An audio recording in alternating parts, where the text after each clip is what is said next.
West Africa is going through turbulent times. We are experiencing democratic recession. Currently, some 3 to 4 countries are under military rule. Mali, Burkina Faso, Guinea are under military dictatorship. And in fact, there are other countries that people believe are still democratically unstable. Terrorists and fundamentalists are taking over certain parts of our region, in Burkina, in Mali, and in Nigeria.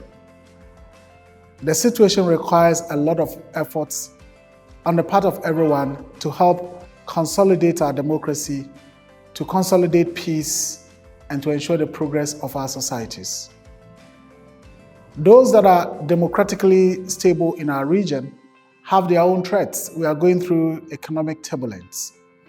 As some of the countries prepare for elections, such as Nigeria 2 weeks from now, Liberia later in the year, Sierra Leone later in the year, and others like Ghana in next year, these events would mark another significant milestone in terms of the test of the resilience of the peace and stability of these countries. To bring peace to our region, it's all about communication. We need to talk to each other. We need to hear each other and listen to each other. And in our region, radio remains the most dominant platform for these kinds of conversations that are important for our democracy and for our peace.